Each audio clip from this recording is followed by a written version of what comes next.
95% of AI projects are failing. And it's almost never the technology's fault. Our guest grew Lululemon from $2 billion to over 10. And survived a 20-hour website meltdown 2 days before her first day. And getting called out by Jim Cramer on live TV for it. Julie Averill says AI doesn't fix your culture, it reveals it. Case in point, the retailer whose brand new AI told them to stock winter coats in Miami. The AI worked perfectly. It's the data that was garbage. This one's a masterclass, and it might sting a little. So stick around for the full episode starting now. And don't forget to subscribe. Your data foundation will thank you.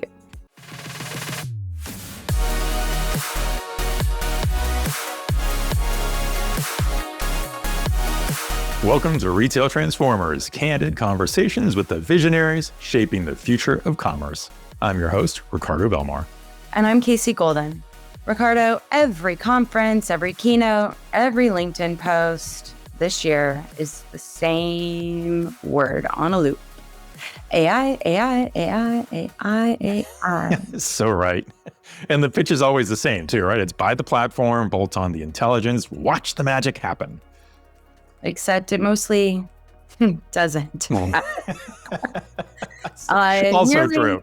Right? Like nearly 95% of AI pilots never make it out of the lab or any type of scale. Right. Yeah, absolutely. And that's exactly why I think today's guest is such a breath of fresh air. Julie Averill spent 2 decades as a technology leader, a decade at Nordstrom, then CIO at REI, and then global CTO at Lululemon, where she helped grow the company from $2 billion to over 10. So an impressive run. Yeah, and a fun one before we go further. She comes from a baseball legacy family. Her grandfather is in the Hall of Fame. She talks about this leading from the catcher's crouch, low wide, reading the whole field. So we'll dive into that.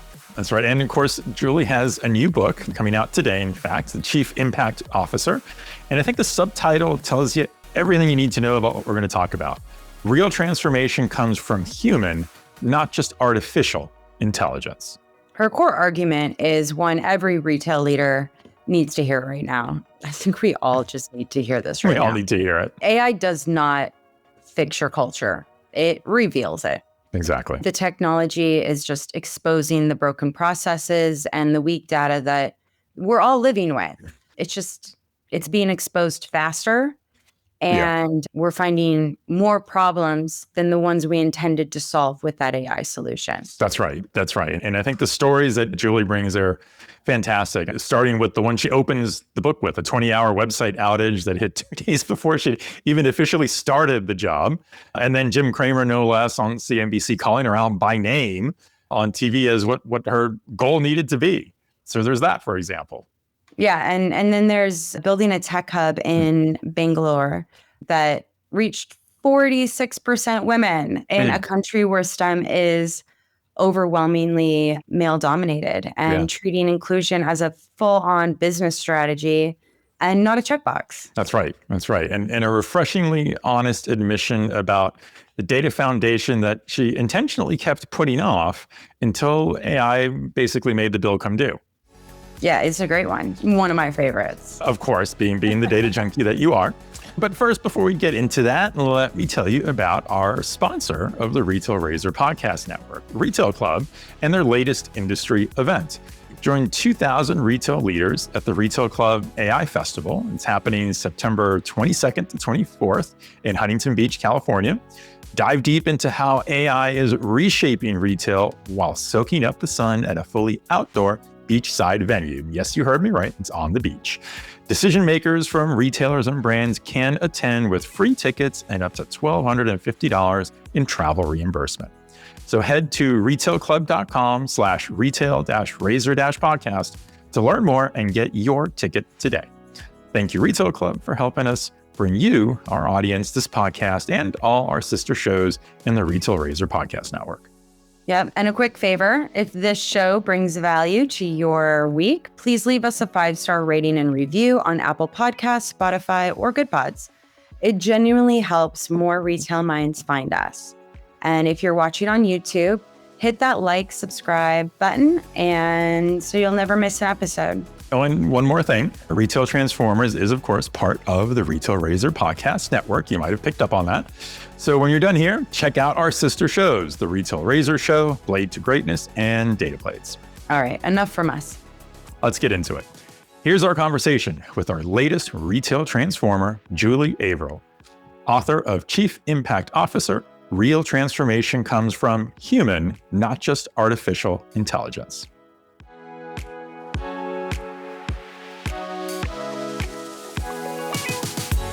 Julie Averill, welcome to Retail Transformers. We are so thrilled to have you with us today. Thank you so much. It's really nice to be here with you guys. Yeah, Julie, such a treat. And I'll be honest, the preview copy of your book that you sent us has been passed back and forth between Ricardo and I, and lots of digital highlighter in action. That's right. That's right. That's exciting for me to hear. Yeah, we definitely had quite a lot of notes. We were just joking before recording how our shared notes page is probably one of the longest we've put together in a long time before we've done one of these recordings.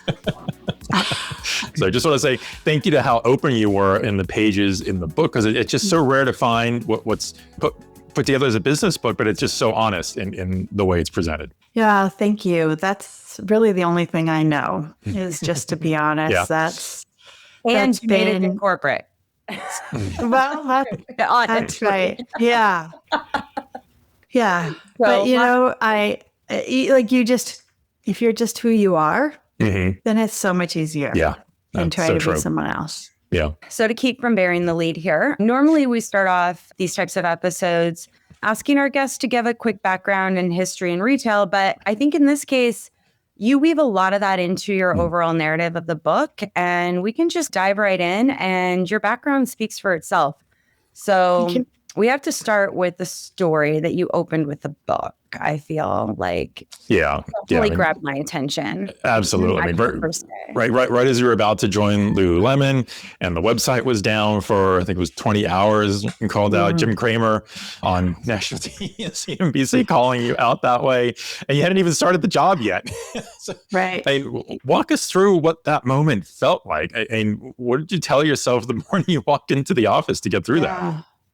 Yeah. Well, whenever you join a company, you don't necessarily know what you're walking into. I knew that technology was in a pretty dire state, which made it exciting for me. So I was leaving REI, which was, a co-op, not a public company, and was excited to get back into a public company and the pace and the energy. And so about 3 days before I've joined, I'm sitting on my couch. I'm talking to the interim CIO. I'm talking to him on the phone, and I pull up Lululemon.com, and I click on a product page, and it displays a cute little cartoon of a woman in a yoga pose that's saying temporary savasana. We're usually awesome at this.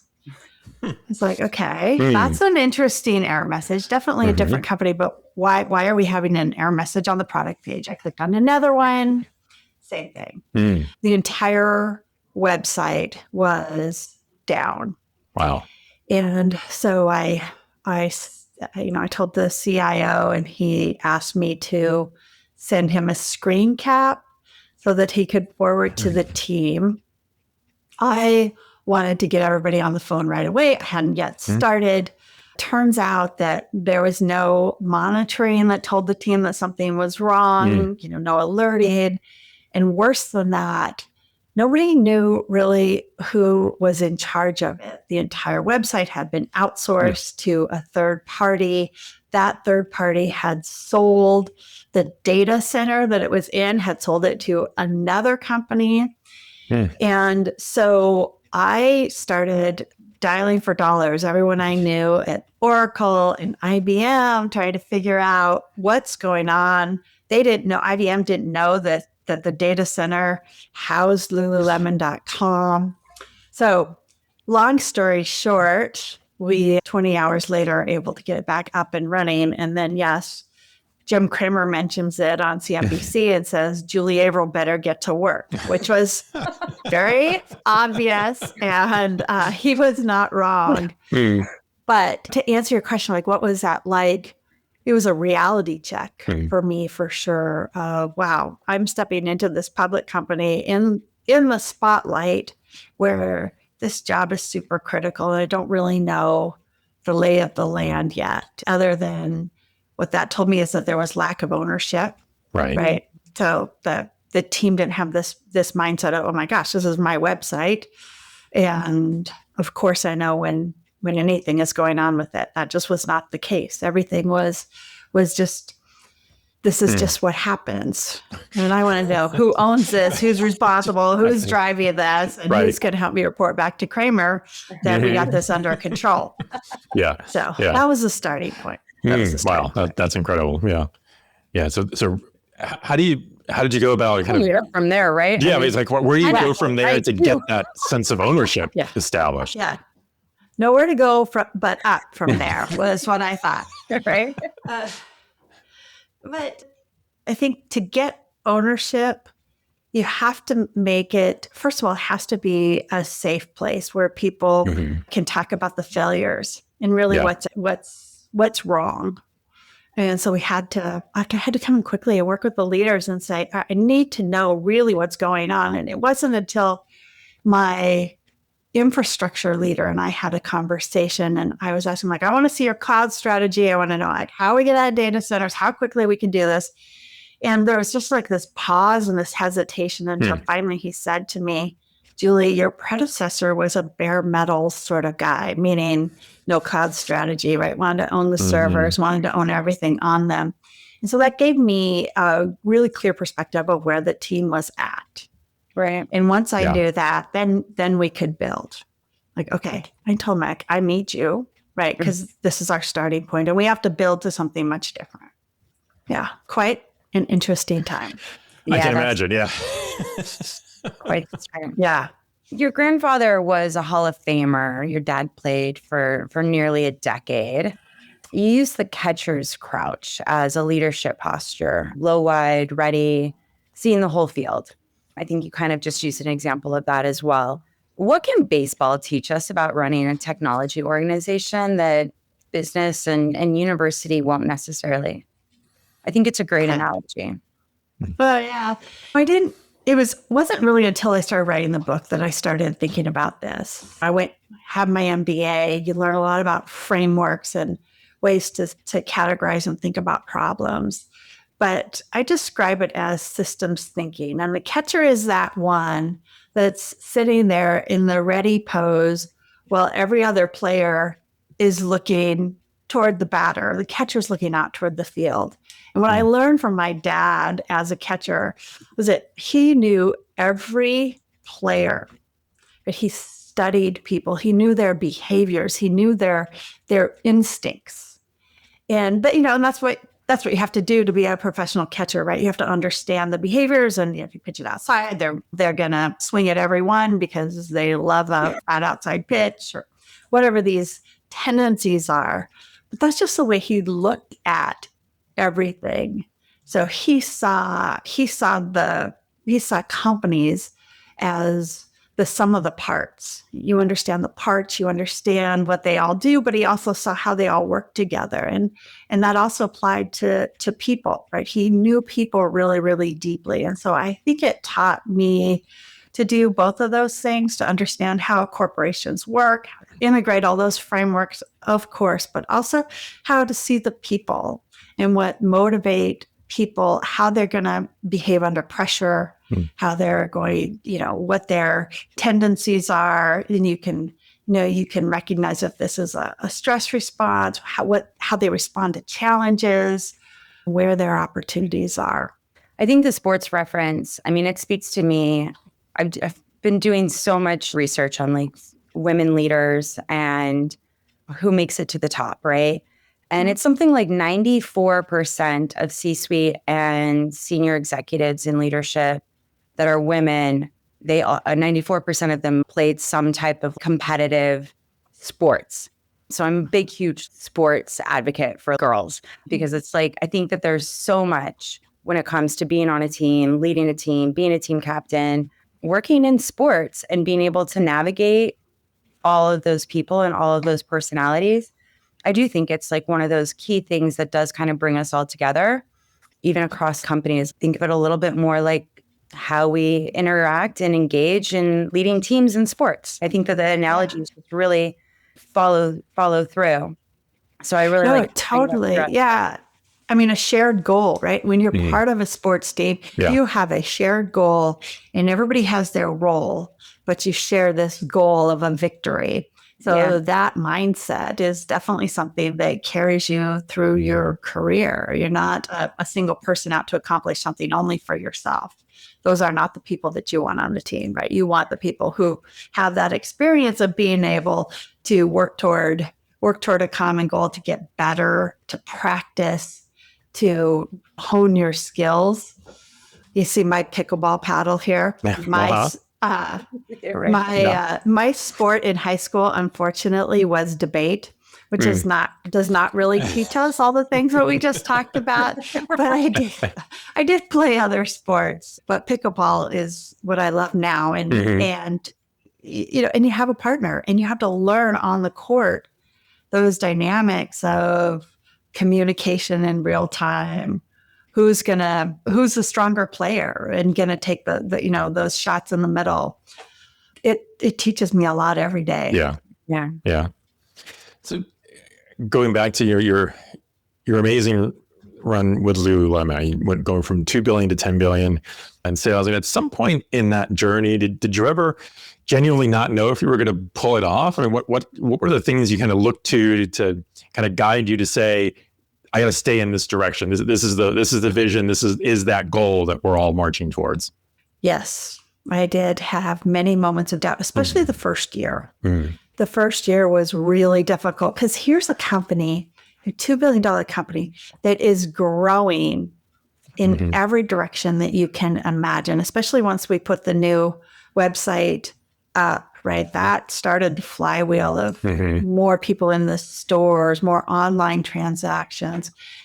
And so pressure for everybody to grow was enormous. And at the time, I reported to the COO, who was a really incredible operator, but wanted things dialed down. And there was zero chance we were going to dial things down at that point, right? I was hiring people. I would go out for lunch and new people would show up. And, everything came to the technology organization because everything that the business wanted to do required technology. And so we were growing to support the business every way we could. And there was a moment where, it was when right before the Korean Olympics, and the business leader in Korea had signed a contract with Salesforce and was going to create a Korean website without any involvement from technology. And of course, we all know that's really not possible if you want to do things like have inventory and take sales. And so I had to come in and say, look, this is not possible. And that was a very difficult message to hear. We ended up doing it because at that time everything was possible, but not the way that was originally intended, which was a gigantic thing for the Olympics. And we had 2 or 3 months before it was going to launch. So putting that reality and saying not now to a company that was moving at that speed did not go over well. And I just thought there's no way that I'm going to be able to continue to help this business if we can't introduce realities into it. Right. The reality that you just like magic, you just can't make magic happen. I didn't know how to make magic happen. I knew how to hire. I knew how to grow. I knew how to do lots and lots of things. And we did incredible gravity-defying sort of technology, but there's limits. And so in a company that is so keen to say yes to everything and grow, being that person who sometimes has to say no can be a ton of friction and make you not very popular. And so I just thought, there's no way I can be successful if I can't. Sometimes you just have to say, we can't. Right. And that's right. You have to know the limits, right? You have to know when you have whatever technology, there's always limits. Yeah. Yeah. Yeah. Yeah. So I came close to quitting. There was a night we were in a Vancouver hotel room and I had it out with him. And I went back and I wrote my resignation letter. And he and I agreed to meet the next day. We did. And we were calmer. And what we realized was that we actually both wanted the same thing. Right? We wanted the company to succeed. We wanted to do all of this. We just had to make some choices. And so I think that was a really good turning point where we started to build trust with each other and realized that we were on the same team. Yeah. Yeah. Did it come down to just making sure that you agreed on what those next goals were going to be so that you knew you were actually going and moving towards those same goals in step with each other? Yeah, it did. And trying to find time to communicate with each other. Right? When you're moving so fast and everyone's going in so many different directions, like one-on-ones never happen. Like you have to have a crisis for the one-on-one to happen. Right. So those early days were pretty crazy. Yeah, I can imagine. Yeah. So one of the other interesting things you bring up in the book, and this is by 2023, you mentioned that you had a pretty significant workforce in Bangalore. And I think it was 46% women. And of course, this is in a country where only 14% of STEM jobs are typically held by women. So that's a pretty impressive, I think, achievement. Were there specific things that you had to actively make decisions to kind of get to that point? Did it just sort of happen organically, or how did you go about that? I mean, how did you end up in that kind of a really inclusive environment that way? Yeah, not by accident. And just to give you some context, we did this because we saw a gap in the marketplace where we had opportunity. Right? We were Lululemon. No brand awareness in Bangalore at the time that we opened the India Tech Hub. And the figures that you just quoted, right? There's a lot of women graduating from STEM programs and not enough of them being hired. So we saw that as a very accessible market to us. But it's one thing to hire and it's another to create an environment where they can be successful. So we built relationships with local colleges and universities, women's only colleges. And it wasn't like we just went there and, did a speech. Like we built relationships and got involved with the students, built the brand Lululemon as an aspirational brand that these women who were very smart and, very keen to work in a great environment where they actually wanted to work. And then we had to create inside Lululemon a place where women, where all forms of diversity could be successful. And what that is the place that we talked about being your full self. That's what it means, right? Create a place where nobody had to pretend. For me, growing up early, right, I had to, I was the only woman oftentimes in a room full of men. And so I put on these masks to try to be something different. And that's exhausting.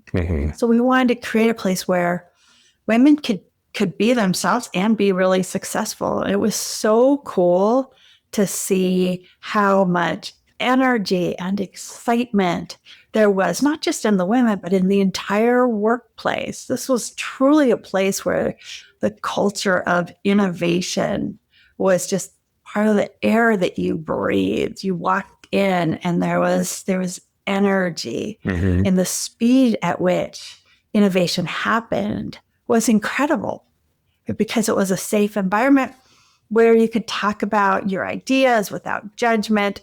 You could talk about your learnings, your failures, the opportunities with your team that would come together and be part of this, this shared goal that we talked about. So it was not something that we did because it was the right thing to do, right? It was the right thing to do, but we did it because we believed it was the right thing for the business. And that certainly paid off for us. It's nice when the two align. Yeah. Yeah. Surprisingly, they do. More often than not. More right? often than not, yeah. You mentioned in the book that you deferred building a unified data foundation year after year. I think I've been spouting off the unified commerce since 2017. Like, break the silos. And I feel now AI is going to make the consequences of not having that necessarily completely visible of what it can and cannot do. But what is it? Is there a cost to a leader admitting that publicly? Because, I mean, we still don't have a lot of unified commerce out in the universe right now. People are speaking about it more often than not, but nobody's come out really lately and said, not doing it. We have reasons why. There's just like different versions of it being done. That's now like we have all these definitions for unified commerce at the moment. When I thought it just meant one thing. I mean, in terms of a cost, maybe there's a little bit of ego associated with it, but you have to admit the problems that you have. If you can't admit them, then you can't solve them. And we're talking about AI right now. There's so much AI that's failing right now, and it's not the technology. It's because we're putting AI on top of broken processes, incomplete data, unclear decision rights. And so without admitting that you don't have the foundation that you need, you're going to build on top of something that's not going to give you the results that you want. So I think that the opportunity of addressing it and admitting it far outweighs the cost. And a lot of retailers have it. We just toured, I don't know, probably a year before I left, we started actually dedicating the resources to stop just piecemealing it together and actually solving the problem. It's a tough one. It's a tough one to solve because it's not in one department. Right. You're talking about data attribution that starts from merchandising, goes through all of customer experience, goes through supply chain, right? It's truly, truly foundational. And it's not a technology problem. It's a business process problem. Who owns this, right? And when everybody's adding their own attributes downstream, that all has to change. And so until you say, this is just not what we can build on, you can't fix it. I just heard a crazy stat this morning that 70% of companies don't have current documentation of their IT portfolio. Like just even understanding what they have, how it's used, what the data flows are, like kind of have to have that in order to move into a lot of these AI projects. But we're already still have these ecosystems and these tech stacks that aren't documented. It's a lot of knowledge base, like human knowledge base. I get so jealous when I go and I talk to AI native companies. It's just Greenfield and you can create whatever you want. And most retailers have legacy systems that are your source of record. They're not going to get transformed really quickly. So that's where a lot of the work does. But the thing that I tell retailers today when I talk to them is your competition is starting from Greenfield, right? And they're starting with an AI first mindset and building something from scratch. So time really is of the essence for these companies that have this legacy stack. Even parts of a legacy stack. Right at Lululemon, we modernized, went from, like I told you, on-prem to an extremely modern tech stack, but there's a lot of it. There's a lot of it. And so companies today that are starting new have a huge advantage. You've talked about like decision-making versus real-time data, and that if our decision-making cadence today is still monthly, then I feel like so many of the systems were built to understand and analyze historical data, not really for in the moment, real time or forecasting or looking ahead, right? I feel like that's one of the biggest shifts I've noticed in 2026 is it's not such a pipe dream. There is a reality to this, and there are some people that are getting real-time data. Do you think that this is going to be one of the primary competitive advantages going into 2027, approaching 2028? Or is it, have you seen, there's so much of the industry that just runs off of historical reports. Yeah. Yeah. I don't think it's competitive advantage. No. I think it is foundational. I think real-time data is foundational. And I'll use pricing data, for example, right?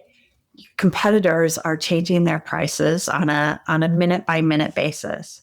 And if the retailer who changes prices, and I'm assuming these like more commodity products, Right. But if you have a system set up that, does a weekly analysis of how prices have changed, and it shows up in a spreadsheet, and you have someone go through and set your prices and then upload it, you've missed 57 different times to be competitive in the market. So I think that, speed of now is the new normal. And where the companies that are going to have the hardest times are the ones that don't have, like you talked about, Casey, like the decision rights. So who makes that decision to change prices in the moment? Is it one person who has the authority to do it, or is it a committee that has to meet every Monday morning and talk about price changes?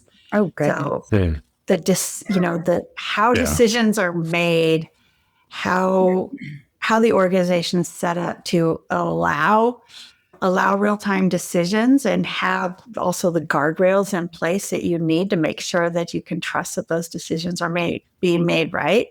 I think that no longer advantage, especially as we head into 27. I think it's just the price of admission. Do you think that we're experiencing like the need to flatten an organization in order to be playing in real time?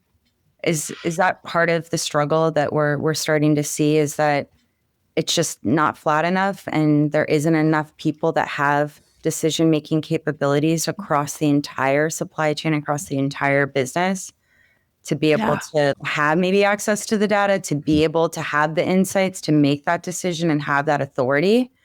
I think a lot of companies are going through that. Like what's the purpose of middle management, especially as AI comes and fully enables people lower down in the organization. The way that hierarchies are set up, right, by definition, historically, the people at the top have all the information flow up to them. They make decisions, the decisions cascade down.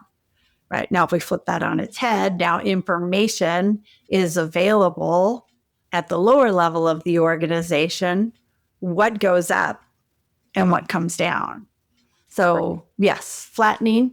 And if I were leading an organization today, besides my little tiny organization that I'm leading for myself, which we don't have a huge problem with hierarchy at Goldthread LLC. But if I'm leading a large organization, I would look at how decisions get made. Like, what are the important decisions that your company is making, and how are those made?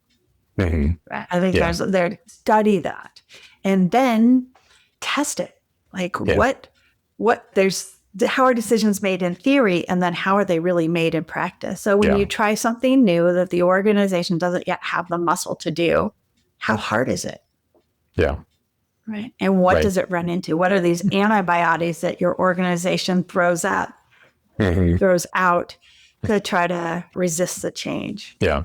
And I think this kind of ties in back to something you said earlier about why we see so many reports of AI projects that just seem to go nowhere.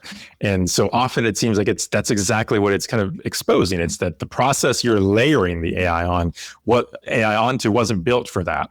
And it wasn't a good process to begin with. And now you're just augmenting by putting the AI with it. And we've all seen the articles with the stats, 95% of AI pilots failing. And it's not because the technology is bad or because the technology doesn't work. It's how it's being applied and what it's being applied to. Did you see specific examples of this, like even through your roles, like were this probably many, but are there specific ones that you kind of highlight? I'll give an example of one, which was trying to improve the merchandising process. So getting the right products to the right store at the right time, the holy grail of retail, right? Yeah. Having your product, the exact perfect product where the customer walks in.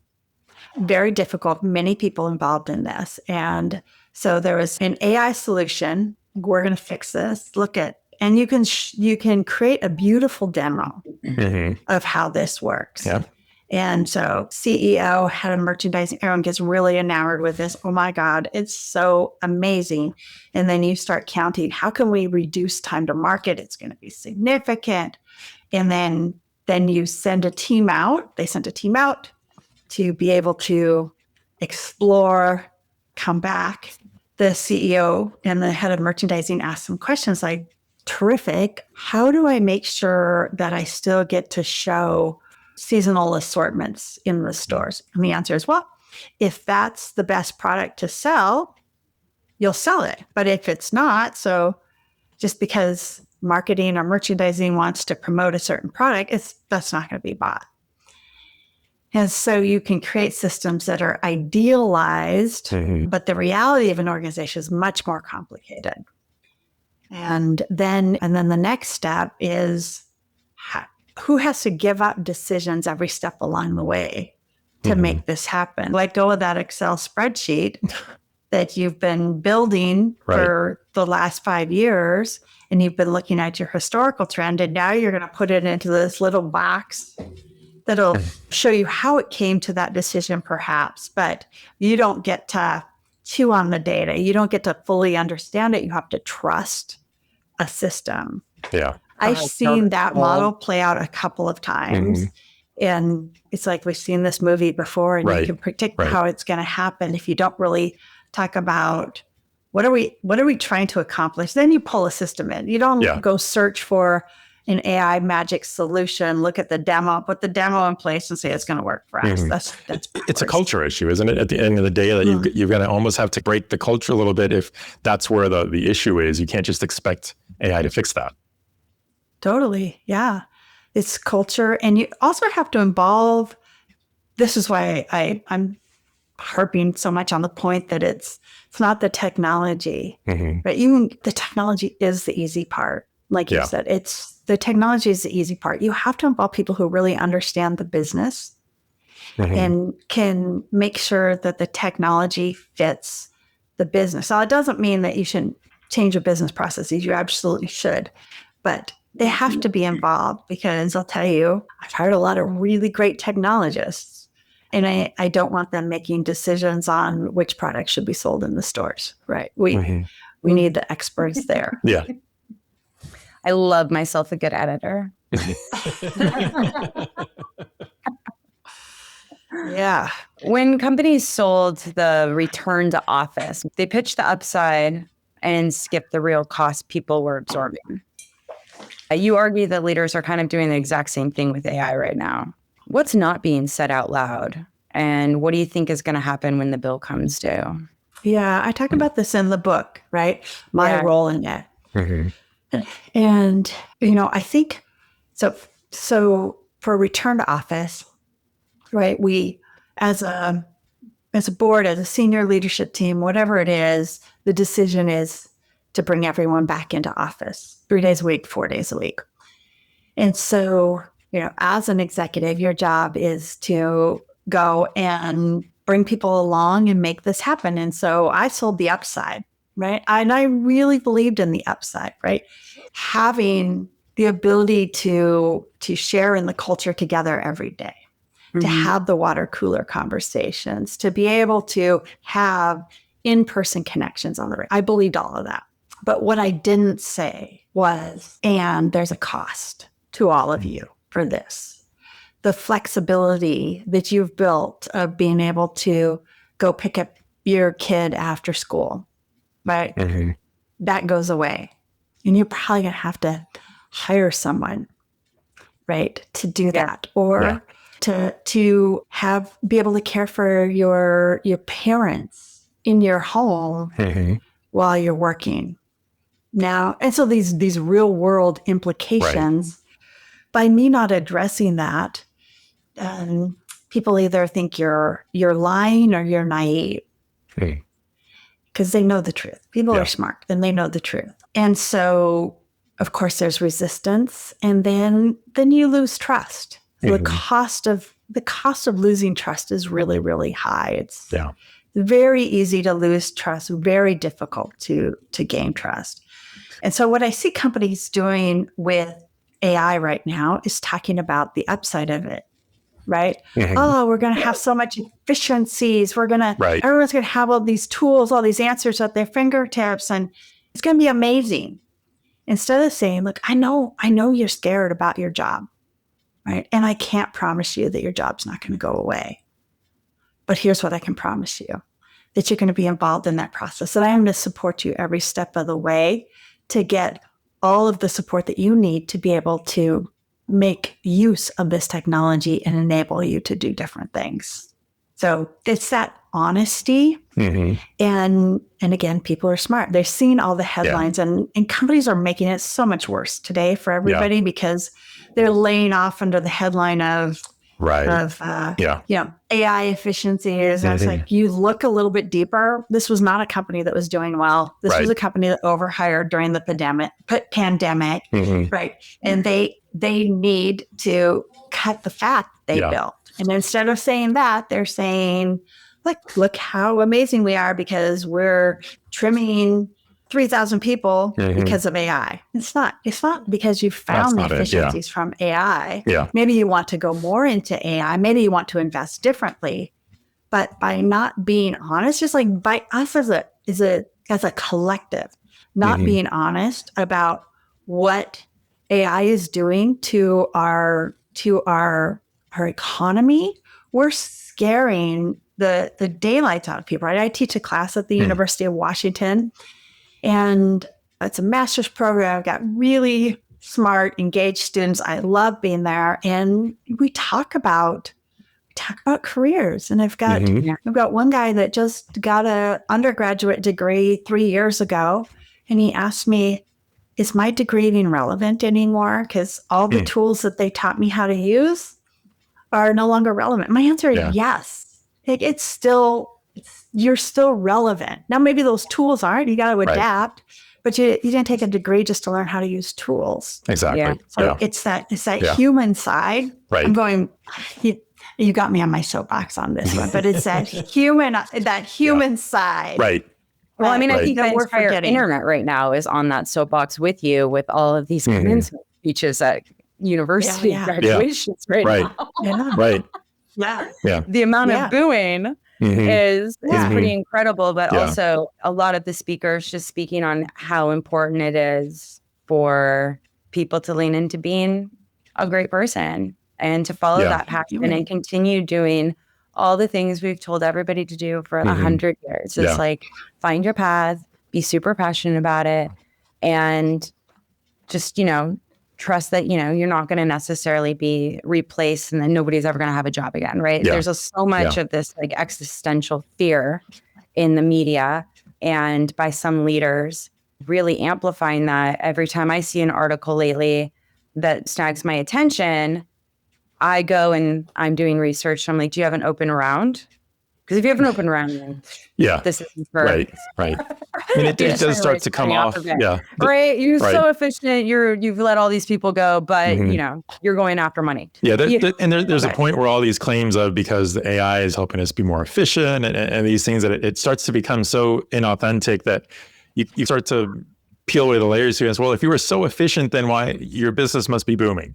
And of course, when you look into all these businesses making these claims and doing those layoffs, they're not necessarily booming, right? So we're really just looking for spin for excuses, right? So to try to make it look like when they're actually doing is fixing something, but they don't want it to look like they're fixing something. They want to make it sound like it's a positive to chase the efficiencies, but that's not really what it is. And I think people start to see through that. Yeah, the market has caught up. It's stopped rewarding the companies that are doing that. And I'm glad because that leads towards this honesty conversation that we need to have. And it goes back to that question about ego earlier. Yeah. Maybe you made some mistakes. Yeah. Right. I'm sorry. We overhired. Yeah. We overhired and we're course correcting. Right. But that honest answer, I think, should be rewarded, because that's the truth. And I when I see all these headlines come out, I think about the employees that are still there. Right. Yeah. Right. That now you've sent a message to your entire workforce that you're expendable. Right. Right. Right. And that's a two-way street. Right. Exactly. If there's no trust built, like there's no trust given. So you're asking people to perform their job instead of talk about that ownership and really that passion and creating this culture of innovation. You don't have it. You get performance. Yeah. Is there anything you're watching companies sleepwalk into right now with AI, or just the level of retail operations that we can be running coming into 2017, that regardless whether or not it's because of AI or not, it's just the whole market is changing. The consumer is changing, behaviors changing. There is so much, I feel, that's happening in the commerce and like shopping realm, regardless of just technology. Do you think that there's something that just nobody's really paying attention right now and they're just kind of... Well, I do. I think that AI gives us an incredible opportunity to rethink how we've done business. Yeah. And if you look at it from an efficiency play, you miss it. So how can we really think about new ways to reach the customer, about new ways to bring products to market, about new ways of doing business that are possible now that weren't possible before. So, and it's hard to understand, especially for boards and maybe CEOs that don't fully understand AI yet. But I think it's like a clean sheet exercise.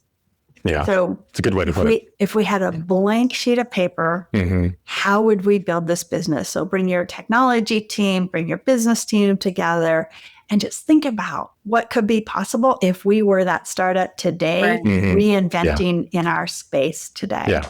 Yeah. It's a new way of looking at that reinvention process that a lot of business leaders will ask themselves to not end up fading away into obscurity against other competitors, but use the opportunity not just to chase efficiency, but to chase a new way of doing things. Yeah. Right. Because that's what your new competitors are doing. Right. So use the knowledge and experience that you have in the industry to create something amazing and keep yourself very relevant. Yeah. Yeah. So there's one chapter in your book that I really stuck with, that you talk about how the goal, Esler, wasn't to be indispensable, but it was more about making yourself unnecessary. What do you mean by that? Because it sounds like something you wouldn't hear most executives say. Yeah. I mean, I think we talk about it as companies. We talk about succession planning. We talk about how to hire a great team. But if the mindset really is to make yourself indispensable, that means you're free to do something else. So I'm not saying it's easy to do, but that's where I got to at Lululemon. And I got to a place where I realized that what I had set out to do, I had done. I had climbed the hill. I had the scar tissue to prove it. And I had an amazing global team, right? The business was on a high, and the hill ahead was different. It didn't need me. And that's really what allowed me to say that I am capable of something different. And maybe I don't know what that is, but it was just like the incredible opportunity of a lifetime for me when I realized that I was dispensable. I could hand the reins over, right? I was so caught up in this busyness. Like, I've got all these meetings and I need to go to these meetings because it's just me, and they need the title, and you strip that away. And really, what is it that you are uniquely qualified to do? And what if you made yourself dispensable and gave the people that you've been growing the opportunity to step up? And I realized that a lot of things that Julie wanted to do that Julie couldn't do from inside a company, like write a book, Mm-hmm. and to join several boards and things that just unleashed me. Mm-hmm. And I couldn't have done that unless I disconnected myself from this perception that I was irreplaceable. Yeah, I think it's a really interesting philosophy to take. I've thought of this, but itself in a slightly different context of when you're managing any team, that one of the goals should be to develop the team to the point where you don't need to be the one managing them anymore, because they can just operate, they can run, they know what they're doing. The team is already functioning, the culture is there, everything works the way it should. And I think that's what you were getting to, is that you had done it, right? The accomplishment was there, the goals were achieved, and you have to ask yourself, well, what's next? Yeah, exactly. And why? It's a scary place to be, because it's like you're graduating college all over again. What do I want to be when I grow up? Right. Yeah. And you don't know the answer necessarily right now. No. Yeah, you don't. So, Julie, continuing on this theme, right, of when you come to that realization that I've done it, I've accomplished it. And so you thought about that, and then you walked away from what you call the dream job after Lululemon. And you had another opportunity that came. You talk about this in the book. Most other executives probably would have just jumped on it and said yes. From your perspective, what would you tell someone? What's the question that they should be asking themselves when you get to a decision like that, where it seems like you've accomplished what you set out to do in one role, and now suddenly here's a potential dream job? What do you tell yourself in that moment, and how do you make that decision? Yeah, I think you have to ask yourself if you've really done what you set out to do. So leaving Lululemon was intentional and a personal decision, right? Like we talked about the fact that I felt like the team was ready. But for me, there's things I always just wanted to do. And so the other job came along really quickly, and it was exciting. It was a bigger company than Lululemon. It was like the great culture, everything that would have been that next step for me. But it wouldn't have allowed me to answer the question of, what is Julie without a company? I've been working full time since I was 16 years old, and always worked for other companies. Yeah. But the question inside of me is what am I really capable of? What matters to me? I found my voice. Yeah. I've really become this. It's been about a year now. And it's been an incredible year of clarity for me of what I want to do. I've been able to get out in the market and learn so much, and work with startups, work with mid-sized companies, work with large companies, speaking. So where is it that what I do and the market intersect in beautiful ways? You never would have known that. So to me, it felt like I had a safety net, which is great, right? People need safety nets. But when that job came along, it would have been the safe answer for me to take it. And I needed to do something different. Yeah. I know so many people, so many senior executives, some C-suite, all having this conversation right now with themselves. And it's especially in retail. I don't really know what it's like too far outside of retail. I don't know very many people. There are some people. There are some. Yeah, they do exist. There are some people outside of retail for companies that like aren't brands. Who am I without a logo? Is like that identity of, without the logo, who am I? Because that logo takes up so much of your personal identity. Yeah. I always say working in the fashion industry is like great training if you ever wanted to like build a cult, right? Like there's so much cult culture in fashion and retail, in that brand and building that brand. It's so easy to get lost in it, right? Very few people ever take a job at a company because they hate the brand. You already had some type of affinity for it, but it's so easy to lose yourself in that. And I know so many people that are now between 40 and 60 that are asking this question, who am I without it? Yeah. I identify with that so much. And it's been like, I feel like it's been just such a privileged year for me, right? Being able to explore that and understand. The first LinkedIn post that I did outside of Lululemon, I had like close to 500,000 impressions on it. Like I knew that I knew that I had hit a nerve and that there was relevance there. Yeah.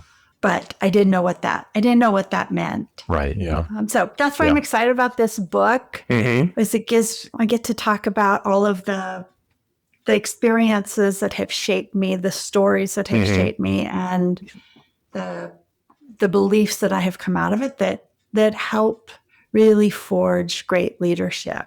Yeah. And in this day of AI, when technology is the headline, I think great leadership is really the answer. Yeah. Yeah. And I think too, when it comes time when everyone has to make that choice for themselves on what that next step is and where to go. I've had other executives tell me this in similar moments when I've been trying to make that choice, or they will tell me the question really is to think about what's the main reason that you're thinking about making that move. Is it because you're need to move away from something, or because you need to move towards something that feels right? And you kind of have to decide which one of those two are you landing on, because that probably answers the question for you right there and tells you what choice you need to make. Yes, absolutely. Good advice. Well, I feel like we've covered so much ground, and I kind of want to maybe close out with one simple piece of advice, just given everything that you write about in the book. Because the one area I think we haven't talked as much about, but maybe this comes back full circle to that website that had been wasn't working. It was the quick thing you had to deal with. You sat across so many vendors over the last 20 years who are either pitching you a different platform, and having been on the vendor side, I know every vendor wants to convince you that their platform can do anything. It doesn't matter what the problem is, they can solve it. But if you could put one sentence on a billboard outside every retail tech conference, particularly for the vendors, what would it say? AI is not the point. Yeah. That's a good one. If I was selling into retailers today, I would work very hard to understand their top problems and talk about how I can solve those problems. Regardless of the technology, it's just like we're solving these problems. Well, I'm loving this conversation. Your book was a great tease. So I know we've barely scratched the surface, but I hope that our audience has piqued their interest to go add to cart. Julie, thank you so much for joining us today. Really appreciate you sharing some of your time. Casey, Ricardo, it's been a pleasure, and I thank you very much for having me on this. It was a fun conversation. Yeah, I think I better maybe go back to what we said at the beginning of the conversation, where I mentioned it feels so rare to find a business book that is so grounded in just being honest with the material and in everything that you talk about and how it relates to your personal journey as much as your professional journey. I think the title says it all. Chief Impact Officer, real transformation comes from human, not artificial intelligence. And maybe calling back to what you just said would be the billboard for the vendors, right? It's not, AI is not the point. It's really about the people. I'm sure this is going to be something that'll be a favorite on everyone's bookshelf. And thank you. Everyone who's listening to the book is available same day today. So Julie, thanks again so much. We'll have links in the show notes so that everybody can find the book. Thank you so much. Somebody in the audience wants to reach out to you after they've read the book. What's the best way that they can do that? Are you always on LinkedIn, or what's the best? I'm on LinkedIn. My business is Goldthread LLC, so it's just julie@goldthreadllc.com. And there's ways to reach me there as well. Perfect. Thanks. Well, we'll ensure we include that into the show notes as well then. So Ricardo, this episode is a wrap.